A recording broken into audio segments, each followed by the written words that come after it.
Hello everyone and welcome to the weird world of knowing. I am Rachel Earing.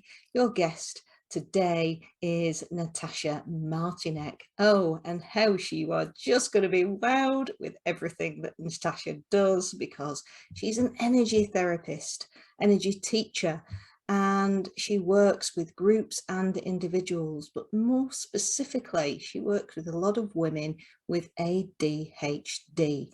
And I just want to touch on that because, you know, I think I suffer from ADHD. I think most of us do, to be honest, but I've never been diagnosed. But as you sort of go through your own learnings and realms of anything to do with energy, and I know that I've touched on things like the doshas, so vata, pitta and kapha, and I'm definitely a vata, and that to me really sort of rings a bell for the ADHD sort of things that seem to fit into that, because it's air and ether. And it's very much sort of having all of those ideas and floating and wanting to go from one thing to the next and maybe not completely finishing everything. But it's the balancing of those doshas. So it's having that balance of vata and pitta and kapha in the Ayurvedic system. I'm not an Ayurvedic teacher at all. It's just something that I've looked into. But when I then look at the conditions of ADHD, it just seems to fit really well with how I am and how I've looked into that aspect. There's also another aspect of the Chinese meridian clock, which is here behind me, and how you balance out your meridians, or even your, what we call our chakras, our sort of central points, which are all things that I know that we can touch on today if Natasha wishes to. But what we're going to do, because all of this is weird, if you don't know what chakras are, and you don't know what meridians are, and you don't know what doshas are, then we're going to go straight into ADHD, if that's okay with you, Natasha, because they all pick up on the ADHD symptoms. So Natasha, welcome. Thanks for being here. Thank you for having me here. I'm delighted. Thanks so much. Absolute joy. Now, would you mind just giving us a little bit of a background of what you do, and how do you help these women with ADHD? Okay, so I have been an energy healer full-time for the last 6 years. I'm certified in modality called emotion code. And actually what emotion code does, through muscle testing, we are getting emotions and traumas that are in the background of many of ailments. And I choose ADHD as my specialty because it took me 40 years to realize that I have it. And like, it's not my quirky nature in the background that is like, you know, procrastinating, not finishing things, starting a million things, not finishing them. I don't know, being forgetful. You know, I mean, it was getting ridiculous. And then I realized, I don't know how it happened. I think I watched some video of Dr. Gabor Mate. He's an amazing guy. I really, really recommend anybody who has traits of ADHD to go on YouTube and look him up. And he has amazing books. And all of a sudden I realized, yeah, that's it. You know, I fit into the box perfectly. And his latest book that I have read recently, it's called Scattered Mind. It's an amazing book. And actually he speaks about that ADHD, probably the biggest cause, is in our early childhood.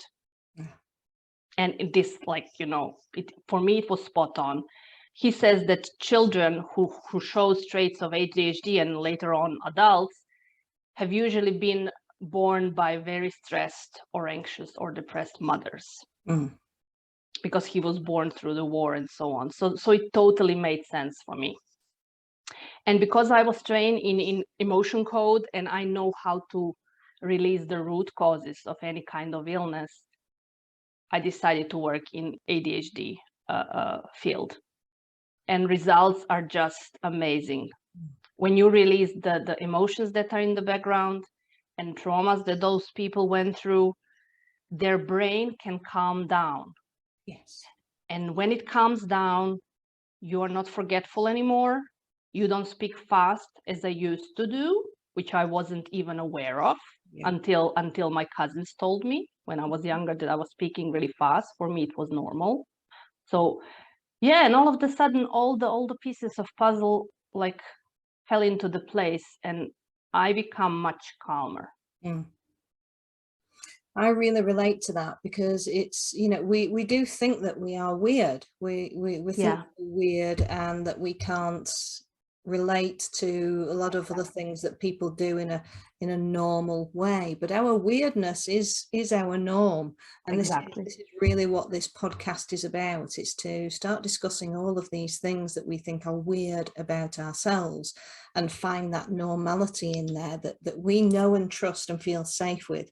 And I think what you've hit on there is that feeling of safety for us, for what we truly trust and are compelled to follow forward, even if we don't know how we're going to get there. So from that journey of knowing that was what you wanted to specialize in because that resonated with you, what have been your weird moments of knowing that you can tell us about that we might be able Okay. to relate to?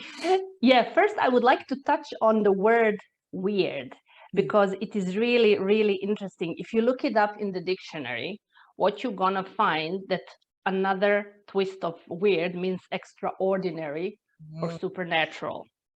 So if we are extraordinary and supernatural, I fully agree with this, and it's Absolutely. fine. Yeah, so yeah, one of the goals for me when I'm working with my clients is to get them out of that mentality that there is something wrong with them and that they embrace their uniqueness, because this is exactly what we are. When you put a person with ADHD, and those people are usually highly intelligent, but they don't fit into the box, you give them to work in their zone of genius, they become brilliant. Absolutely. And transformation that I noticed in my clients and the joy that they are having, it's just like, oh my God, it's supernatural. Definitely. And I love it. So anyhow, let me go back to your question. I had, like, when we were preparing for this podcast, I could talk, you know, until the cows go home about all the weird stuff that happened to me, but I I knew try you'd be to able to. so I try to find something. So it's not weird. I think it's innate that all of us have connection with our intuition. Yes. It just depends how open you are or how open you stayed since you were a child. Because I think as children, we are all very open, and then life happens and we close down. Yes. My intuition, I always took it for granted because I could see a person and immediately could read through them. I would just know, do I like them or I not? And I didn't know, I couldn't explain it rationally, but it was just like a gut feeling. And it was 100% spot on. When I would trip myself later on, when I would start thinking with my mind, oh no, she's not that bad and so on, I would always come back to the first impression. Yeah. Okay. So I later on learned that there are like talents that we all have that are called clairs. So you can see, or you can hear, or you can taste, or you can just know. My strongest trait is called clairaudience, because I just still have this connection with higher power. Are those angels? Are those my guides? Actually, doesn't matter. But those messages, they come unexpectedly. I know that they are not my thoughts, and they're always spot on. And I get goosebumps when I'm talking about it now. So anyhow, let me go back to 2015. I'm originally from Croatia, but this was the year when we moved to Ireland. And I closed down my old business that I used to have in Croatia. We came to Ireland, and I was pretty lost. I was pretty lost because I left my old life behind. There was a new country, new language, everything was new, and I was completely lost. And I didn't know what I want to do with myself professionally. I just knew that old life is behind me. And I remember one day I was walking along the streets to the town center where we used to live, and I was just in my head. And usually, yeah, just to tell you, when I go for longer walks, this is where I come to that meditative state zone, I call it. Like my mind calms down, and then I can hear the higher power talking to me because my brain is not so busy. So I was walking down the street and I was just asking myself, what should I do? What should I do? And so on. And I just heard, you came here to heal. And because English is a tricky language, I understand it like, because in 2013, I was pretty sick and I was still recovering. And I was thinking to myself, okay, that makes sense. I came here to become physically better. Made sense, okay. And I continued and I didn't think about it anymore. Anyhow, a few days later, I was still feeling pretty confused and miserable and so on. I was walking along the same road and I was again mulling the same questions in my mind. And then the voice became like louder. And it says, you came here to heal. And the accent was different. And I understood, wait, you mean not that I need to become like whole and healed, but I need to do healings. And I stopped. I literally stopped in my tracks on the street. And I kid you not, at that moment, a white car like was parking in front of me, and it has on the sides, on the doors, it has like a sign with angel wings, and it says underneath, it was a commercial of some kind, like healing hands. Oh.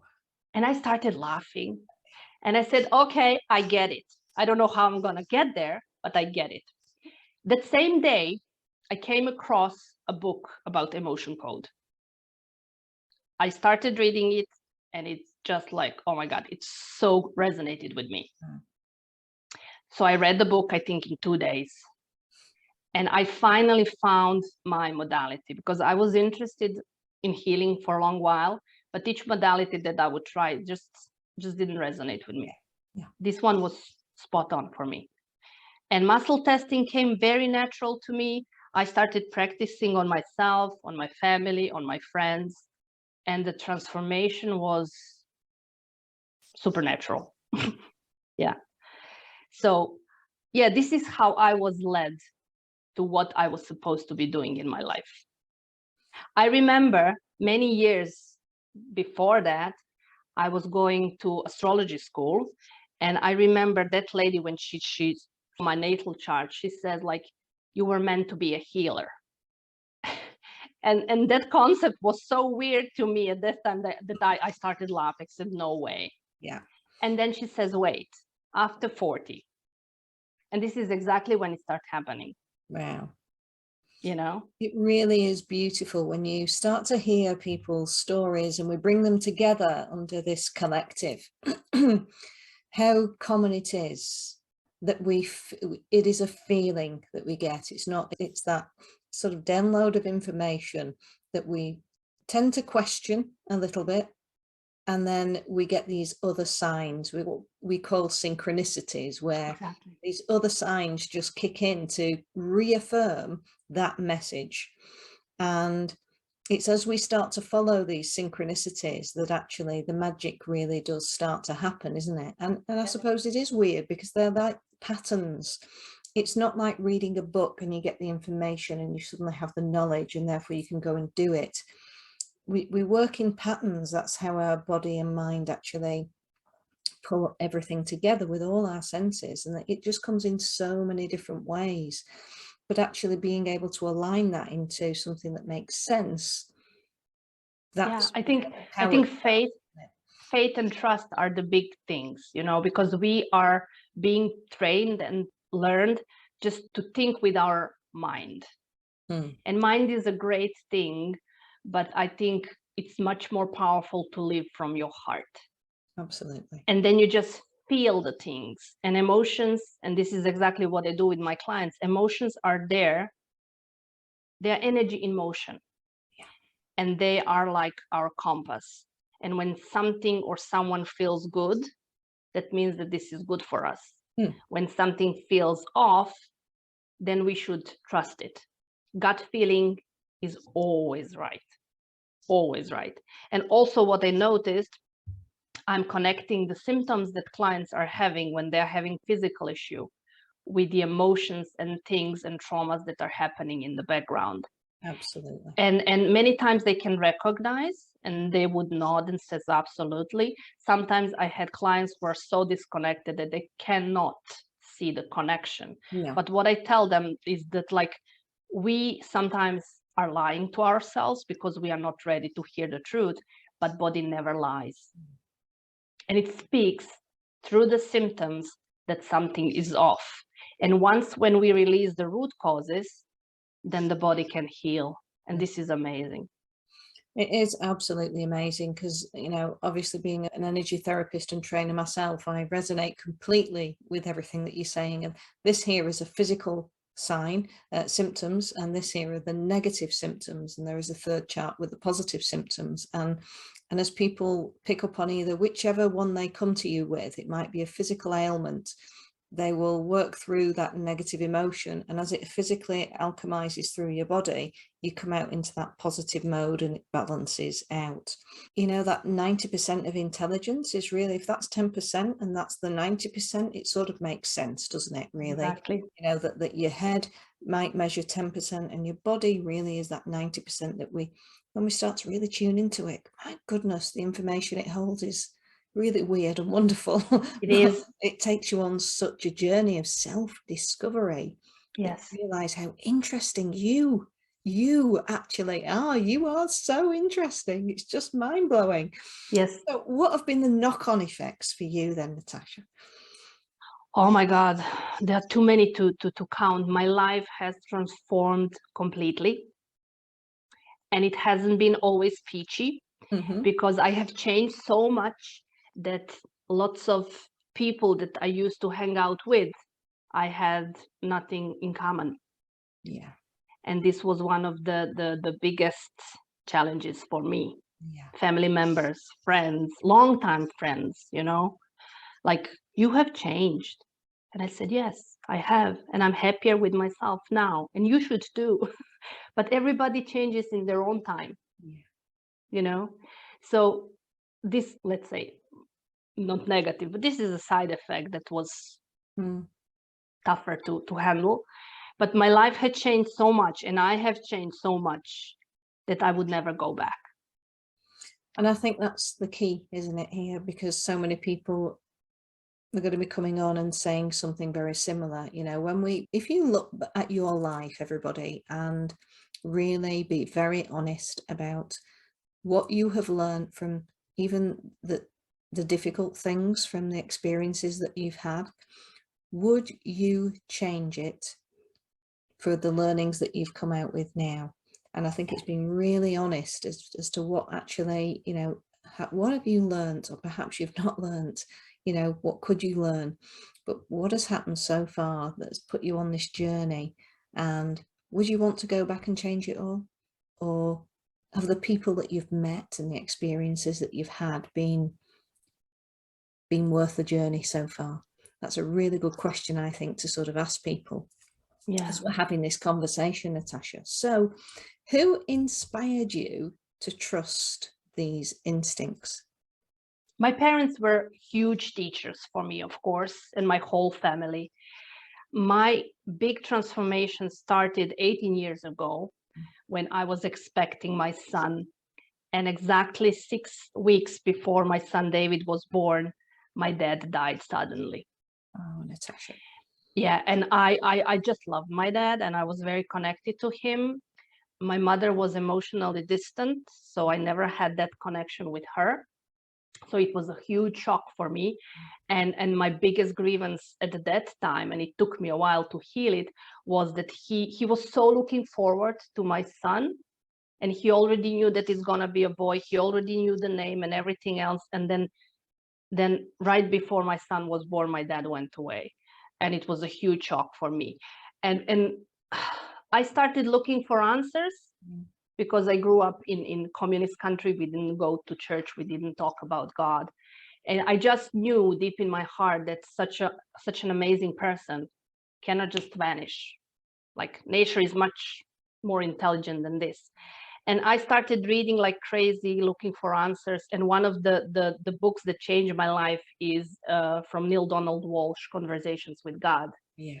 Because this book resonated 100% with me. Everything that he said there was the things that I already felt. So I got huge confirmation there. Oh gosh, I'm feeling that. My arms have just gone so cold. Yeah. And like, you know, my son, he is an amazing person. I would say that he's a very old soul, very mature, and he's still my biggest teacher now. Beautiful. So, yeah. And I also had wonderful people who came into my life just when I needed them. I had an amazing spiritual teacher back in Croatia. She has departed now, but yeah, they all helped me heal some old wounds and change my life. But I was ready. And this is the key for everybody. Everybody changes and heals when they are ready. You cannot push anybody into the healing. And I have many women, you know, who come to me and they say like, but my husband is a problem. Could you work with him? I said, no, let's work on you. Because when you change, everything around you changes. It has that knock-on effect, doesn't it? I know that with the work that I do, you know, you only theoretically need to work with that one person, but it does have an effect on the parents, grandparents, and the children. Yes. Within a sort of a month's time, if you look for it, you will actually see it playing out within those generations. It just makes it so much easier if those generations are actually participating, because they're not as confused as to what is actually happening. They can actually play a part in that healing, and that transformation really is so powerfully beautiful. So I understand exactly what you mean from that. Yeah. So what advice would you give someone who is just starting their working life, going into this weird, even weirder world that it is turning into now? Yeah, strange times we are living, definitely. So what I would say, again, trust your intuition, trust your gut instinct. It will never lead you askew. The other thing is to loosen up and to trust, because we are all safe actually. And the third thing is don't take things too personally. Because when you stop doing this, your life becomes so much easier. Everything that everybody else says or do, they don't do it or say it because of you. They are doing this because of themselves. And if you get offended, then you are hurting yourself. Oh, that's so powerful. I love that. I love that one. Thank you. Very, very powerful. Do take that one on board, everybody. And who would you like to see as a guest on here, so that we can hear their wisdom, and why would you like them on here? Okay, so I was thinking about it, and who came to my mind first, and then I decided to stick with it, is our mutual friend, Danny Green. Ah, beautiful. Yeah, and why? Because he's such a kind, humble person, and he is a cancer survivor. Yeah. So I think he has so much to share, if he would be willing, of course. Absolutely. Well, I will be having a word with Danny, because I would love him to be a guest here, and I know he'll go down extremely well with the listeners. So thank you, Natasha, so much. More than welcome. For Thank you. coming on and sharing your weird wisdom with us. So, thank you so much. So finally, how can people get in touch with you, Natasha, if they want to work with you? Okay, so I have a website, which is natashamartinec.com. They can contact me over Gmail, also natashamartinec@gmail.com, or they can find me on Facebook. I have Facebook page with the same name. Wonderful. Thank you very much. We hope you've enjoyed the Weird World of Knowing with Natasha, everybody. I know I certainly have. It's been wonderful. We will see you all next week. Take care. Thank you so much.